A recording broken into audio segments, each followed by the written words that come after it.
Kaixo neskak eta mutilak, zemu zaudete, bueno, beste aste bete hemen gaude grabaketen bidez.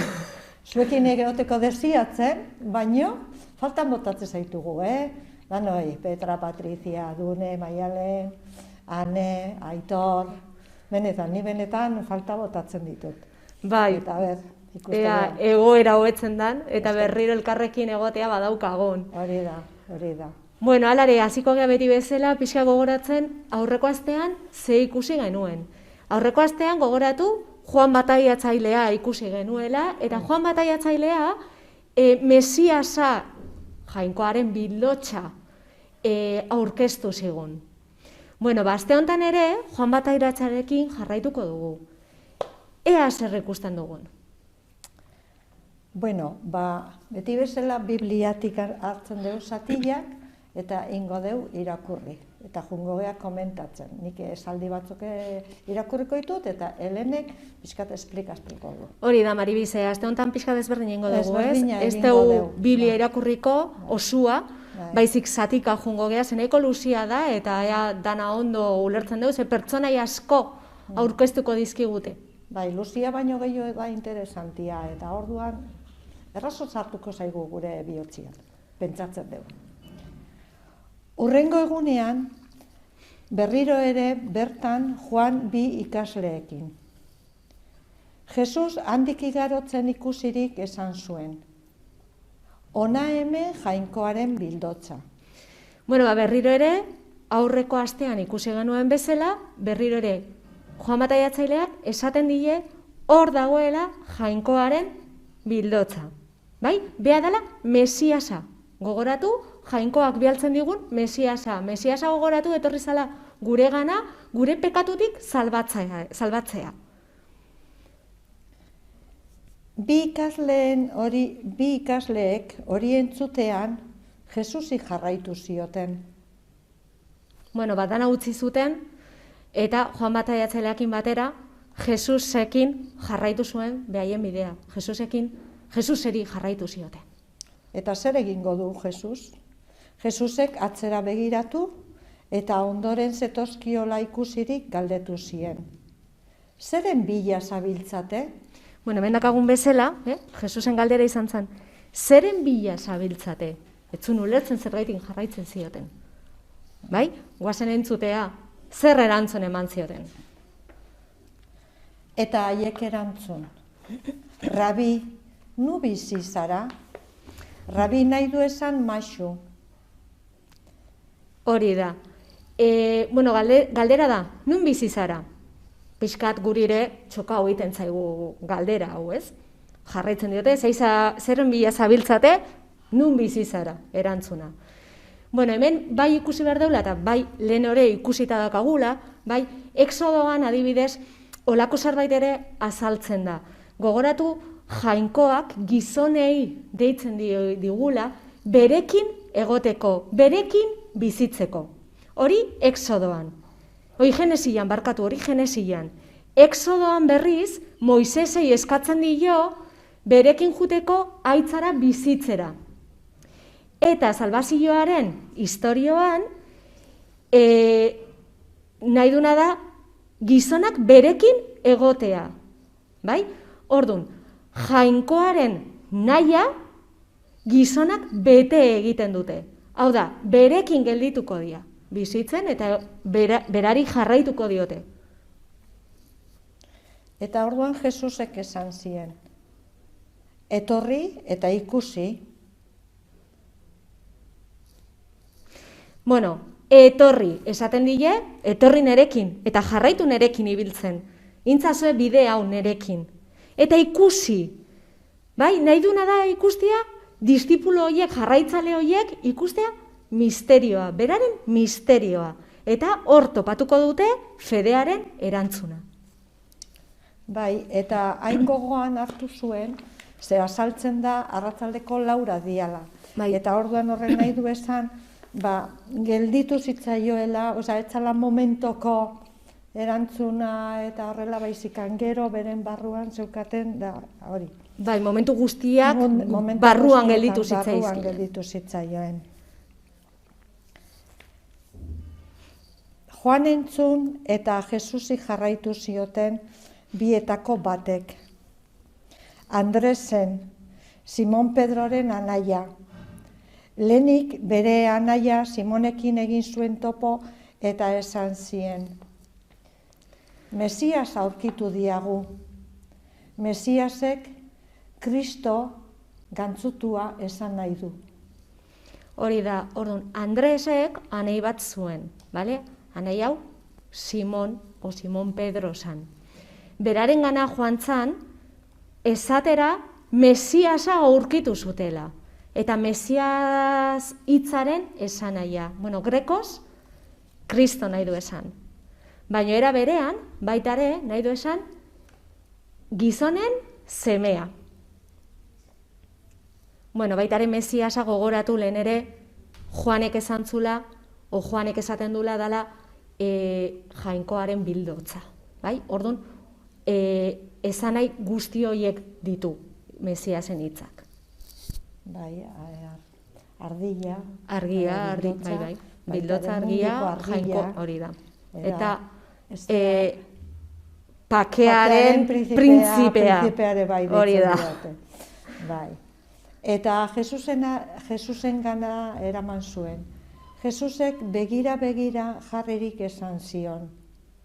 Simon zarazu, Joanen semea, baina aurrerantzean Kefas deituko zara. Kefasek Pedro hau da arkaitz esan nahi du. Orduan, horretikan Pedro arkaitza dugu. Hori da, Jesusek Simonei izen aldatzen dio. Pedroaren izena ematen dio. Pedro da arkaitza, erroka, nahi esan bezala, bai, aitza, nahi esan bezala esan, o harria, hori nahi esan. Gogoratu baitare iaz ikusi ginuela, geho aitza edo erroka edo harri honek beste esan bat izango dula Pedrorekin. Gogoratu Jesusek Pedrori eskatu ziola, aitz hortan egingo duzu aurrenengo Eliza. Bai? Horren lotura daka, hitza horrekin, izena horrekin dago lotuta. Baita ere gogoratu, iaz ikusi genuela, ze garrantzi zuen izenak, ez? Pertsona bakoitzaren izenak identifikatzen du pertsona bakoitza. Eta naiz eta izen berdina izan, pertsona bakoitza oso desberdina da. Bai? Jarraitzen, biharamunean Jesusek Galilearentzat jatea erabaki zuen. Felipe aurkitu eta esan zion, jarraitu niri. Felipe Betzaniakoa zen, Andres eta Pedroren herrikoa. Hori da, Felipe topatu zuen, Felipe Betzaidakoa zen, esaten duen bezala Andres eta Pedro edo Simonen herri berdinekoa, eta han gehienak arrantzaleak ziren. Felipe Natanael aurkitu zuen eta esan zion. Moisesek legearen liburuan eta profetek bere idazketan aipatu zuten ura aurkitu diagu. Jesus, Joseren semea, Nazaretekoa. Hori da, Betanael aurkitzen dute, bai? Eta Betanael Betzaidakoa da baitare. Felipek esaten diona da, topatu deu Mesiasa, Nazareten jaioa, eta bere aita Jose arotza da. Goazen guain ikustea, Natanaelek ze erantzun ematen dion. Natanaelek galdetu zuen. Zer honik atera daiteke Nazaretetik, esan zuen Natanaelek. Entzune, ze honik atera daiteke Nazaretetik. Hau da, beretzat Nazaretetik ateratzen zen eozer gauza ezin zan honik izan. Eta guain berriz, Mesiasa esaten diote Nazaretetik datorrela. Hau da, ez du asko sinisten. Baina, ea ze gertatzen dan, Jesusen jarraitzaile bihurtzeko. Bai, bateko erantzuna izango zen hori, hola, lehenengo plastez, bai. Bueno, eta Felipek erantzun zion. Etorri eta zuek ikusi. Vamos, Felipek esaten dio, ez bali baezu sinisten, etorri zaitez gurekin, eta ikusi zazu zure begiekin. Ikusi zuen Jesusek Natanael zetorkiola eta esan zuen. Ona, benetako Israeldar bat, faltsukeriari gabea. Natanaelek galdetu zion, nondik ezagutzen nauzu? Eta Jesusek erantzun. Felipek deitu aurretik ikusi zintudan pikupean. Hau da, Jesusek esaten dio, ezagutu egiten dula. Bea pixkat harrituta dago, baino egia da, pikondo hortan edo pikupe hortan egon zela. Ze nahi du esan pikupea edo pikondoa? Bueno, simbolo bat da, bale? Idazkeran simbolo bat da. Natanaelek idazkera edo idatziak ikasten zituen. Bai? Eta horregaitik hasten da pixkat Jesus eta sinisten. Ze ez du ulertzen nolea bestela ikusi ahal izango zuen. Natanaelek esan zion, Maizu, zu Jainkoaren semea zara, zu Israelgo erregea zara. Orduan da, Natanael konturatzen danean Jesus Mesiasa dala, bai? Juan Batailatzaleak esantzun hori zala, bai? Bueno, rabino bat da idatziak ezagutzen duena, bai? Eta eraberean esaten dio zu zara Jainkoaren semea Israeleko erregea. Gogoratu baitare lehen esan duguna, ez? Mesiasa dala baitare gizoneren semea. Jesusek erantzun zion, pikupeak ikusi zintudala esan dizulako sinisten aldezu? Haundiagokorik ere ikusiko dezu. Eta gaineratu zuen, bene-benetan diotsuet, zerua irekia ikusiko dezu, eta Jainkoaren aingeruak gora eta bera gizonaren semearen gainean. Bueno, honekin zen nahi du esan Jesusek, azken finean, Kristoren misterioa ikusiko dutela bere jarraitzaleek. Hau da, jarraitu eskero, ulertuko dutela Kristoren maitasuna, baino maitasuna bere sakontasunean. Konbidatzen dio sakonago juteko. Hori da. Azken finean, guk ere, berdin egiten dugu, ez? Jesuseri jarraitzen diogu, bai? Eta danok osatzen dugu famili bat. Gu kristauak, nahiz eta gure etxetan inork ez sinistu, edo gure ondoan inork ez sinistu, beti topatzen dugu famili bat. Badakizu ezein dan famili hori? Eliza familia. Hor daukagu gure jendea, hor daukagu gure familia, gu Elizara joten gehazenean kristauekin elkartzen gara. Ez gaude behin bakarrik, beti dugun norbait. Naiz eta gure gelan inorrek ez pentsatugu bezala, edo gure familian, edo gure lagun artean. Beti dugu nunbait, toki bat, non danak gu bezala pentsatzen duten. Nola lortzen dugu hori? Bataioen bidez lortzen dugu hori. Gogoratu bataio egunean, bataiatzen digutenean, 3 gauza jasotzen dugula, bai? Bat, profeta izatea Jesusekin. Bestea, lortzen duguna, zein da? Errege izatea Jesuserekin. Eta baitare, apaiz izatea Jesuserekin. Eta gure lana, edo gure eginkizuna zein izango da, dizipulu hauek egin zuten bezala, guk ere, profeta nola garen, Jesusen hitza zabaldu gure artean. Hori izango da gure eginkizuna. Ikasten jutegea Jesusen presentzio hori gure barruan sumatzen, eta ona da evangelioa entzun, katekesian entzuten den bezala, eta jundan igandian ere bai, bezetan juntatu ginean, nola eskatzen diogu etorri dezala gure bihotzea, eta entzun dezagun bere hitza. hori dana jutegea ikasten. Hori da, Pedrok ere komentatu zuen zerbait, ez? Argi batei buruz, ez? Gogoratu guk ere hitzen ginula, ez? Santa Teresarekin batera. Bueno, bataioen bidez guk argitxo bat, ez? Jasotzen dugula gure bihotzean. Eta argitxo hori egunero, ez? Piztuta mantendu behar dugula, nola mantentzen dugu piztuta, gure feden bidez, ez?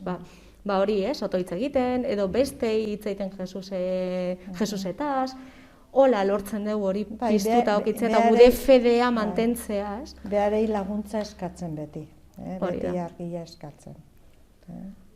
Hori da. Bueno, eta ja bukatzeko abesti batekin bukatuko dugu, ez da, Maribi? Beste gauza bat, bakarrikan ezin dugu. Ez, baina, helen ere zan dugu, ez, beti familian gaude. Beste laguntza bihar dugu. Eta laguntza importantena Jesus bea da, eta hor beti, bea guri deika, gure zaidao beti. Hori da. Bueno, bukatzeko esan duen bezala, abesti bat abestuko dugu. Eta abestia bek dia, baita ere otoitzak, Bai, nik usten dut hau lehen gurtian ere abestu genuela, ez da behaiekin. Bueno, guazen elkarturik da abestia, gogoratzen zareten. Guazen elkarturik, piztuta fedea, argitan zabalik, maitasun bidea. Entzun dezagun apaltasunez, entzun dezagun jaunaren hitza, bere hitzetan gure argia, gure indarra, gure bizia. Gurekin dugu maixuta lagun, gurekin dugu gurekin beti, egin dezagun zuzentasunez, tamaitasunez bere ezana. Zuzentasunez egin dezagun, maitasun bidez zabalargia, gure anaiei lagunduz beti, emanez eskua eta ogia. Guazen elkarturik, piztuta fedea, argitan zabalik, maitasun bidea. Bueno, hau izan da gure aste hontako katekesia, eta datorren astean, pentsatzen dut, holaxen ikusiko garela elkar berriro ere, segustan dut otsailara arte daola egoera pixkat finkatuta, beraz, ondo jarraitu, hori da, ondo jarraitu, ondo segi, eta hurrengora arte. Agur, agur!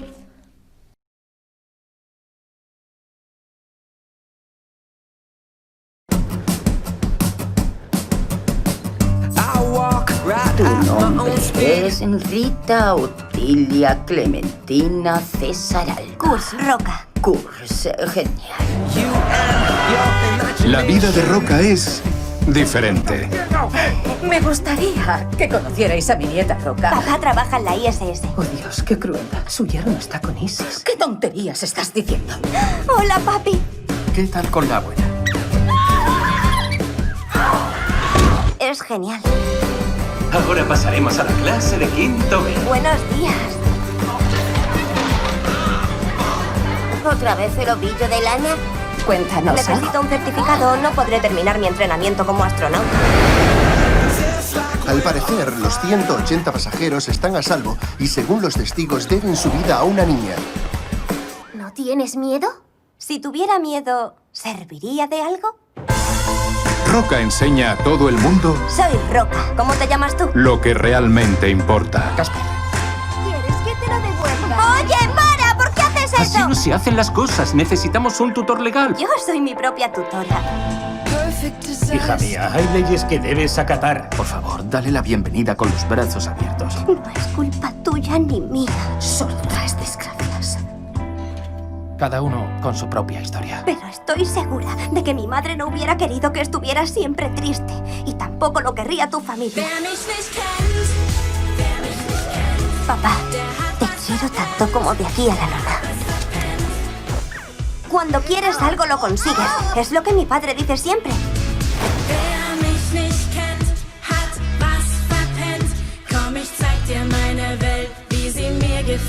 Nunca he conocido a una chica como Roca. Roca cambia el mundo. Próximamente.